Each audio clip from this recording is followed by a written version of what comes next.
We have an amazing episode for you this week.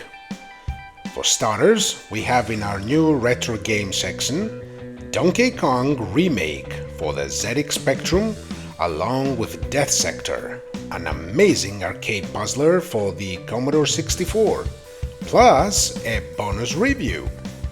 In our hardware review, we tested the Commodore Gamepad64, an amazing and convenient way to enjoy your retro games without the pain of an old joystick. In our DOS Vault, we played Dstroy, a game tribute to the Bomberman series of games, and a good one too.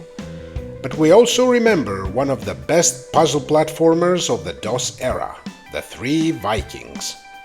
Finally, do we have an epic history lesson for you as we look back into the rise and fall of the legendary Sinclair Research. Our show begins now.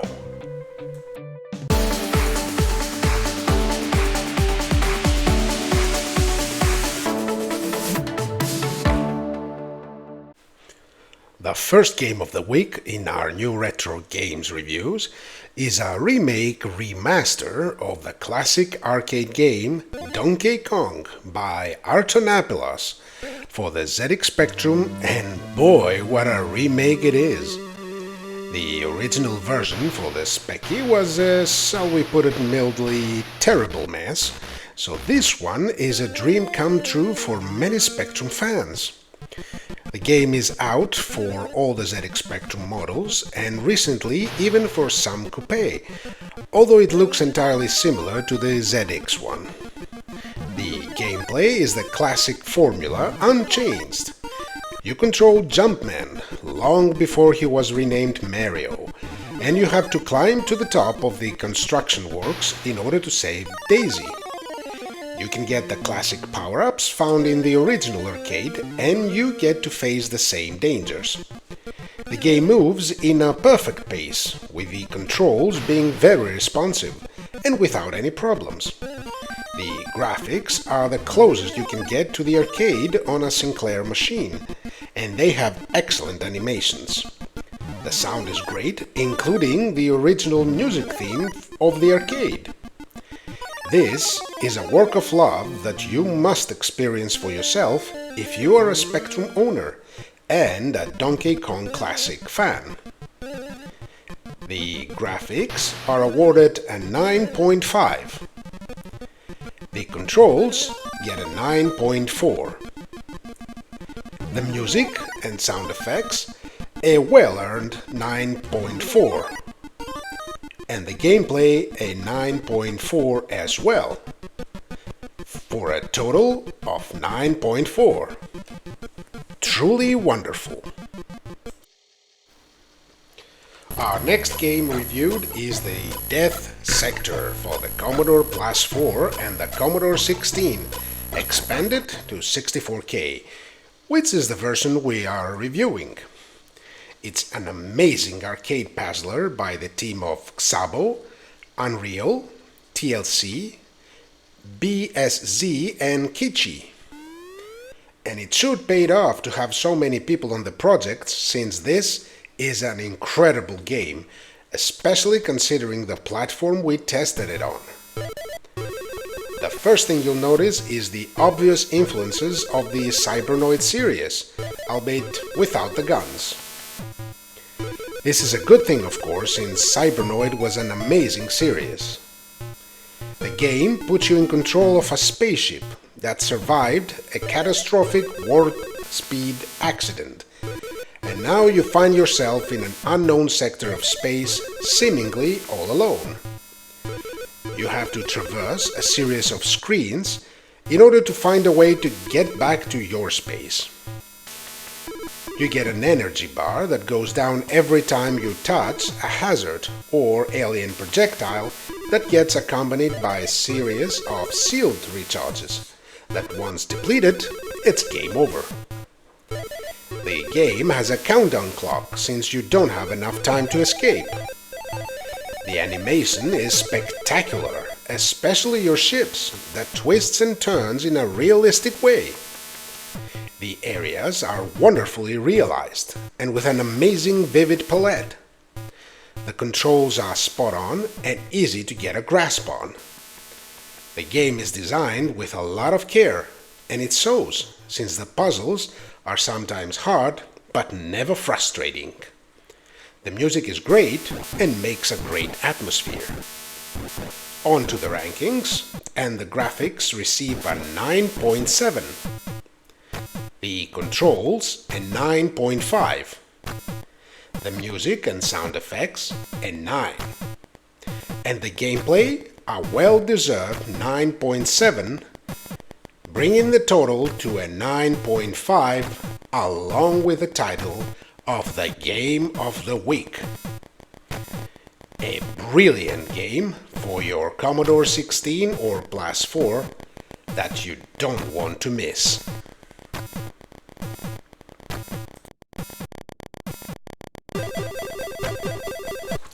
What's this? Our third review this week? Well, it's more of an honorable mention, and this is the Tetris for the Amiga 1200. There's not much to tell about the game itself, other than it is the most classic puzzle game ever to grace our screens. But this is an arcade version in a perfect transfer to the Amiga 1200. The music, the sound effects and the graphics are all there, just as you remember them, and the gameplay is intact. This is truly an amazing fit, as it has absolutely no difference whatsoever with the original arcade. So just because we can't let all that effort go unnoticed, we give it a special 10 award to this Amiga 1200 version and urge you to try it out.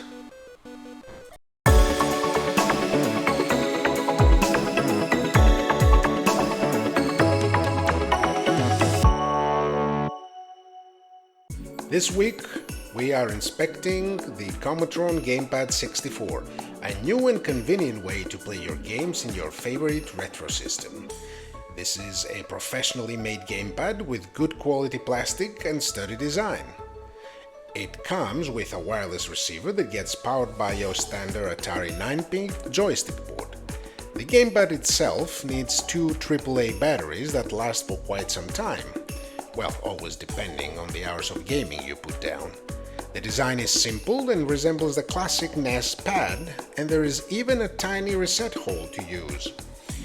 The receiver has a little LED to help you know it's connected properly, and the gamepad is quite ergonomic, even if it looks a bit plain at the beginning. Well, you connect the receiver to the 9-pin joystick port of your system, but beware, in the Commodore 64 case you should connect it only to the second port, not the first, or you will come across some seriously weird behavior. Let's connect it, like this, keeping the eye on the LED, and let's start up our Commodore and see it in action. First things first, the Gamepad 64 must be configured according to the system you're about to use it to. There's a simple procedure for each system that utilizes the combined press of a button, usually, and a direction to your gamepad cross. In our case, it's the map button, pressed continuously, and a press of the left button on the cross. You can also configure the amount of clicks per second for the autofire with a similar procedure. Now, let's go and load Bubble Bobble in our Commodore 64 to see the controller in action.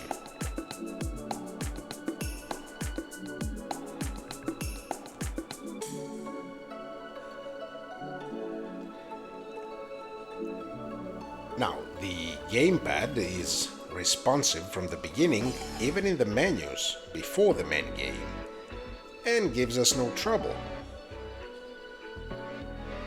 Into the main game now.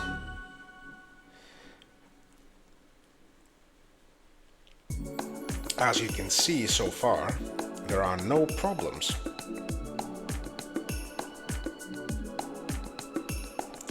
Well, let's begin our game.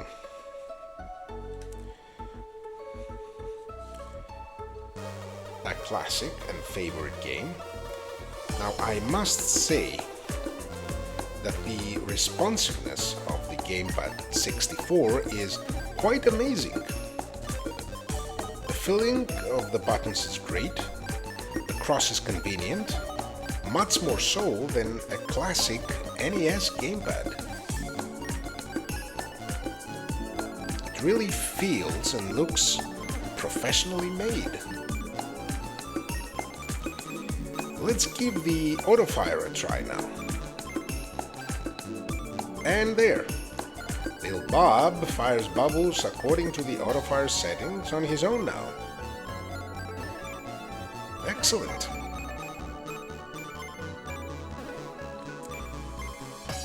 Now, the Gamepad64 is an easy and cheap method to control your games in a classic retro system. The configuration, using, as we showed you, the gamepad cross and the buttons, is very easy, and it remains in Gamepad's memory until you change it. It's a neat little package that works with almost any retro system, and we believe you can't go wrong by choosing it. A truly great device.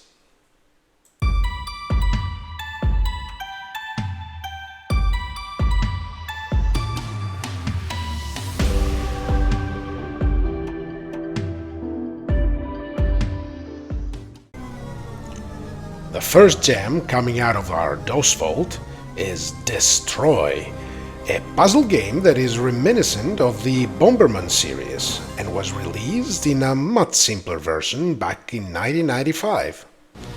This new version that we review was made by Fully Bugged for the MS-DOS and is really fun. After the very funny and epic intro, we start the game that puts us in the usual Bomberman position to blow up blocks in order to discover upgrades for our arsenal or special skills. The aim of the game is, of course, to destroy all monsters and advance to the next stage. After 5 levels in each of the 8 worlds, a boss fight awaits us that will need all our skill to defeat. The game is fairly large and even offers a multiplayer game in the form of deathmatch and classic tournament also. The graphics, even though they're pretty small, are well drawn and wonderfully animated. The controls are very good and responsive, without any complaints from the collision detection.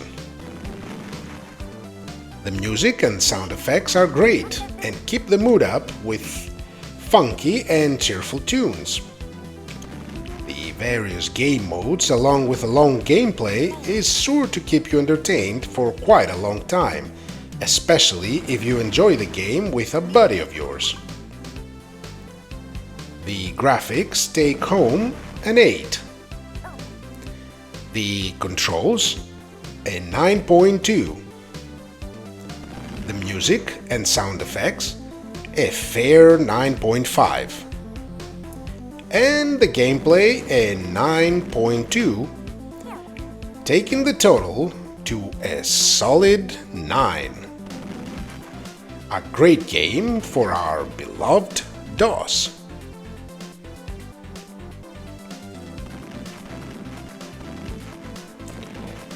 This week we retrieved from the depths of our vault the amazing Lost Vikings, an excellent puzzle platformer that came out for MS-DOS systems back in 1993 by Silicon and Synapse, a company better known for its latter name, Blizzard. In this amazing puzzle adventure, we control 3 Vikings kidnapped aboard an alien spaceship who try to find their way home by solving a series of puzzles and facing some of the hostile denizens of the spaceship. Of course, there are also friendly aliens of other races that will try to help our heroes by giving them hints on solving the puzzles. Each of our Vikings has a different ability, and we get to control and switch amongst all 3 of them. The first one, Eric, can jump in great heights, ram things with his head also. Balog can use his sword along with a bow and arrow to kill enemies and flip distance switches, whilst Olaf has a powerful seal to defend himself and his friends, use it as a parachute or as a stepping stone for his buddies. You have to utilize the abilities of all three in each stage in order to solve the puzzles and find the exit until you get to the final stage and escape back to your village. The game is presented with fun, colorful and well-animated graphics that have a good sense of humor. The music and sound effects are of high standards, and the controls leave nothing to be desired, as they are impeccable. The gameplay is fun, simple but deep, and will keep you occupied for a long time. We will award the graphics with a solid 9.2. The controls with a 9.2 as well. The music and sound effects get home a 9.4. And the gameplay a well-earned 9.6. For a total of 9.3.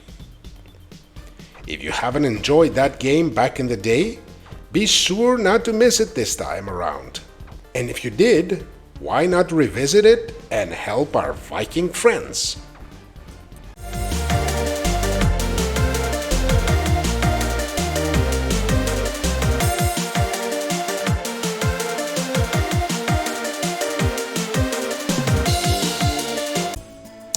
Today we're going to talk about the rise and fall of probably the most historic European computer manufacturing company and the genius but eccentric man behind it.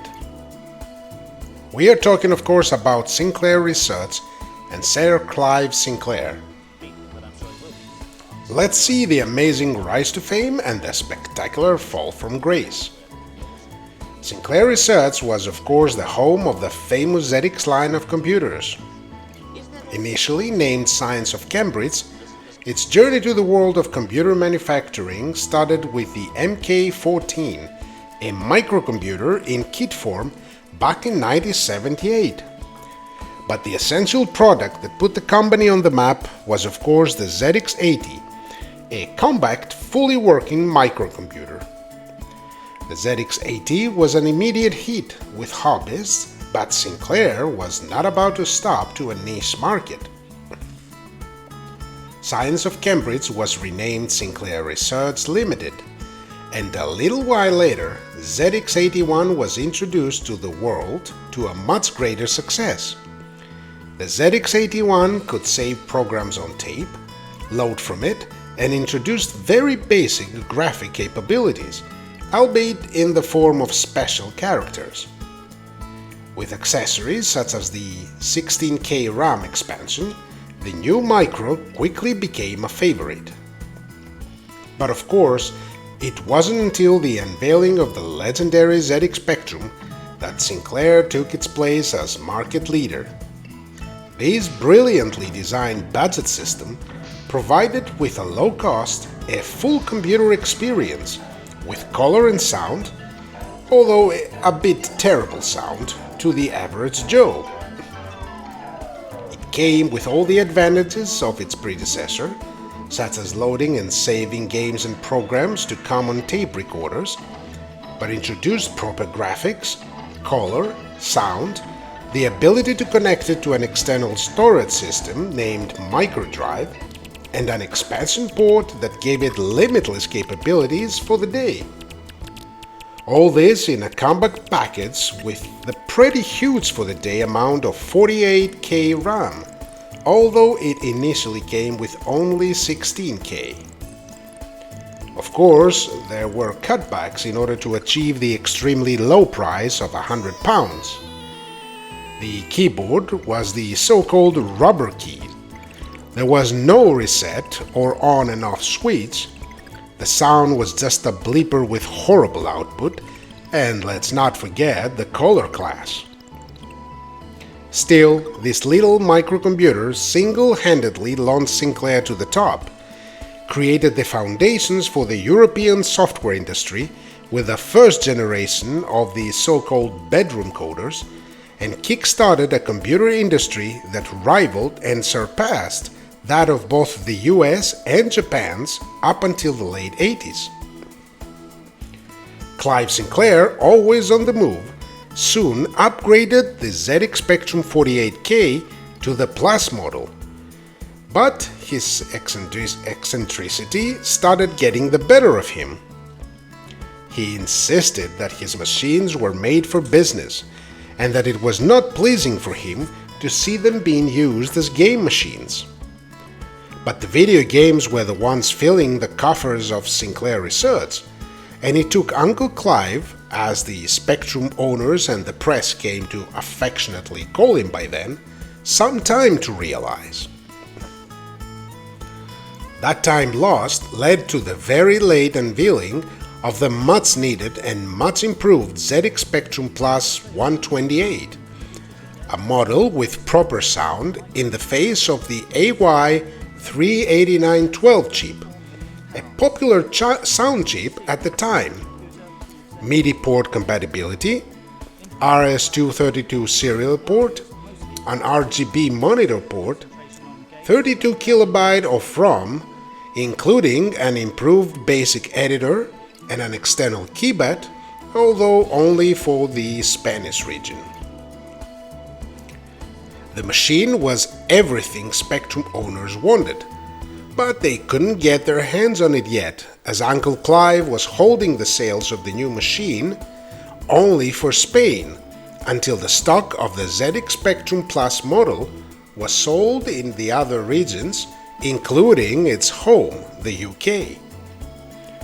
All this started putting a lot of financial pressure to the company, and the worst was yet to come. Sir Clive was fixated on achieving a couple of goals no matter the cost, and these were a truly professional computer in the new 16-bit arena and the world's first mass-produced electric vehicle. The first one materialized in the well-known Sinclair QL for Quantum Leap, as it was supposed to be leaps and bounds ahead of the upcoming competition, such as the Atari ST and Macintosh systems. Of course, things turned out completely differently, as the QL was a rushed, incomplete project. Instead of a pure 16-bit processor, it used the Motorola 68008, an 8-bit, 32-bit hybrid with a far worse performance than a normal 16-bit CPU because of the 8-bit bus. The system also, instead of coming with integrated floppy drives, was introduced with Sinclair's own unreliable microdrives, which was a terrible decision, even if it had two of them. The QL did not have hardware sprites, an increasingly necessary trait in those days, and its sound capabilities was subpar. The computer also came with an incomplete ROM and a hefty number of bugs. As for the electric vehicle, the infamous C5, it came under scrutiny for lack of safety measures, a short battery time, and an exposure of the driver to the elements, making it a kind of mocking case for the press, not to mention the computer users, who couldn't wrap their heads around the fact that a computer manufacturing company was throwing away cash in a failed vehicle. The C5 was the last straw for the company's woes, and Sinclair Research Limited, the once ruling company of the UK and industry leader, was sold to its biggest rival, Amstrad Corporation, the computer manufacturer led by Alan Sugar. Amstrad kept the ZX Spectrum line going, with new models such as the ZX Spectrum Plus 2 and Plus 3, but killed immediately the Spectrum Plus 128K, along with the QL and, of course, the C5. Sir Clive Sinclair kept on inventing new things, and even got back on the industry briefly with his Z88 portable computer through his new company, Cambridge Computers Limited. But that is a story for another time.